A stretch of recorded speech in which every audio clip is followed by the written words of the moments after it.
If you're interested in listening to someone rehash what the mainstream media has told you is important, then you're not going to like this channel.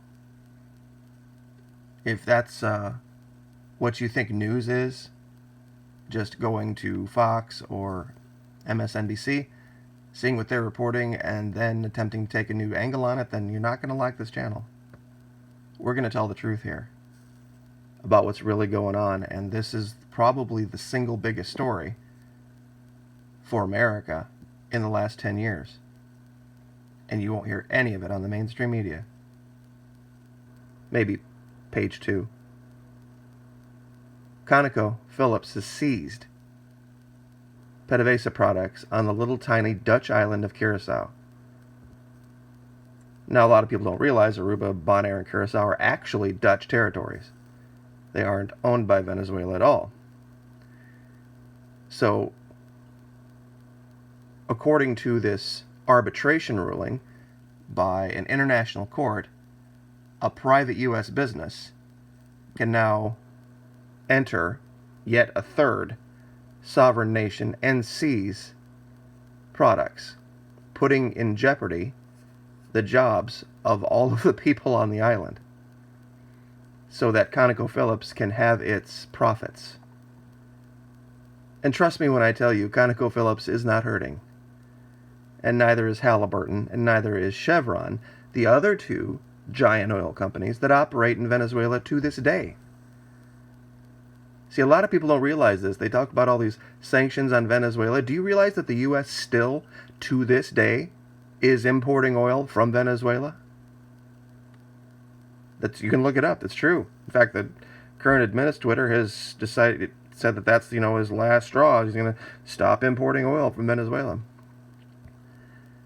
It should tell you something about the reality of this story, about how they're saying, well, you see down here, it's funny how they love to twist this shit.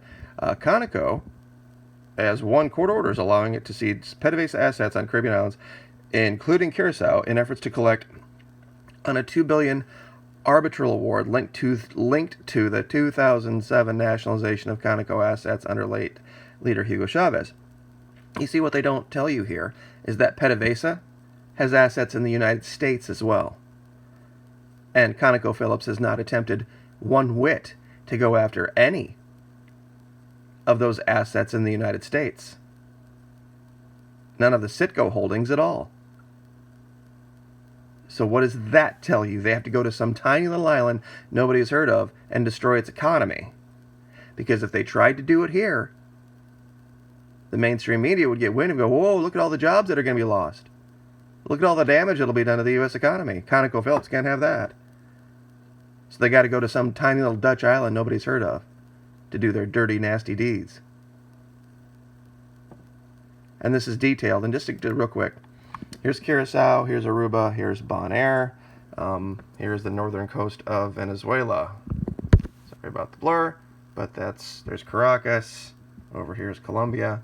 So little itty bitty tiny island, that's who big bad ConocoPhillips has decided to destroy. This refinery here. Because you see, this refinery is critical to the export of Venezuelan oil, because they have to mix their oil. It's a very heavy, sludgy type of crude that has to be mixed with all sorts of other things to make it something that can be refined easily. And by seizing this refinery, they really turn the screws on Venezuela, which is what this is about. This isn't about, them just, getting money they think they're owed. And, oh, by the way, all of these people out here that are yammering on and on and on about this 2007 nationalization, that, really, Venezuela stole the money of innocent ConocoPhillips. Halliburton, Chevron, ConocoPhillips went into Venezuela against the will of the Venezuelan government and the Venezuelan people. The IMF forced it. As a result of a loan the Venezuelans were forced to take. Otherwise, their economy would have tanked. Why? Once again, U.S. interventionism. It's a longer story. I'll do another video on it. But trust me when I tell you, the Venezuelans never wanted U.S. big oil. in their country. It had to do with the 73 oil embargo. It had to do with the crisis that was created by the Saudis and how the price of oil was going up and up and up and up and up, and what was going on in Colombia at the time. And trust me when I tell you that what happened in Venezuela was not something the idea of those companies coming in was they were forcing Venezuela to become part of the New World Order. They were forcing Venezuela to become globalist. And it's something they had to do against their will, or they would have seen the complete destruction of their country 30, 40 years ago. So this has just all come into a head, and this is what Chavez was trying to stop. But I know, of course, the mainstream media has already convinced you that he's the terrible, horrible, evil one, and that, nothing worse than anybody trying to stop the forces of globalization. But I digress. We are going to listen to, in case anybody wants to know, Miss Maria Liberia Peters, former Prime Minister of the Netherlands Antilles in Curaçao. She has written an open letter to ConocoPhillips talking about the destruction that they're going to be doing to this island very shortly. We'll start here. Let me state firmly that in no shape or form am I attempting to defend or protect neither PDVSA as a company nor Venezuela as a country. With 300 billion barrels of proven oil reserves, both PDVSA and the Bolivarian Republic of Venezuela should be able to look after their own. Following years of failed negotiations and litigation between two giants in the oil industry, ConocoPhillips has won arbitration against PDVSA. The details of the war at this point for us are not relevant. What is relevant is where ConocoPhillips is elected to pursue enforcement and financial recovery of its award to the full extent of the law. Both ConocoPhillips and PDVSA are present and effective in the global oil industry. They both have oil processing, refining, and storage facilities throughout the entire world. Both have an extensive gasoline station network through the U.S. continent. PDVSA sells gasoline. Listen to this, folks. PDVSA sells gasoline through its Citgo gas stations, while ConocoPhillips does the same through its Phillips 66 gas stations. Both ConocoPhillips and Citgo's headquarters are located in Houston's Energy Corridor District.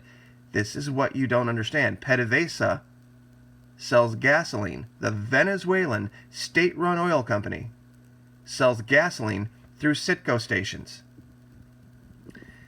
ConocoPhillips lawyers could easily hop over and place their embargoes on PDVSA's Citgo assets within the United States. ConocoPhillips, however, chooses not to fight this war on their home turf, but has chosen to fight this war in the Dutch Caribbean, namely Aruba, Bonaire, and Curaçao, and St. Eustatius, respectively. ConocoPhillips has shown no regard whatsoever for the consequences these actions may have on already fragile economies of Aruba, Bonaire, Curaçao, and St. Eustatius. During the 80s, the American government launched the Caribbean Basin Initiative. With all its good intentions, it then was also in the interest of the United States not to have impoverished nations due to weak economies in America's then so-called backyard.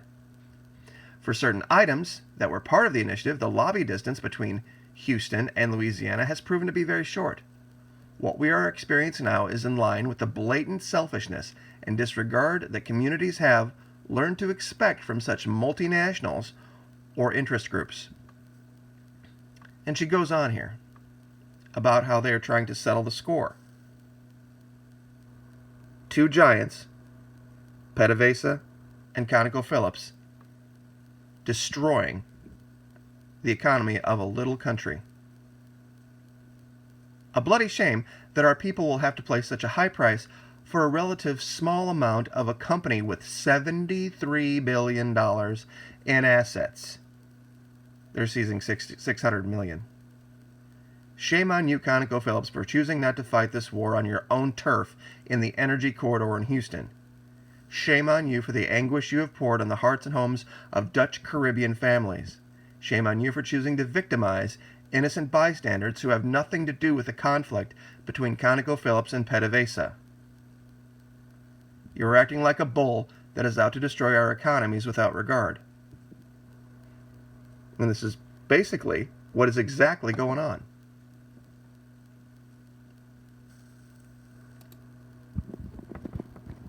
This is what they do. This is what bullies do. They go after the people that can't fight back. They go after the people that they know nobody will care about, that they'll just ignore.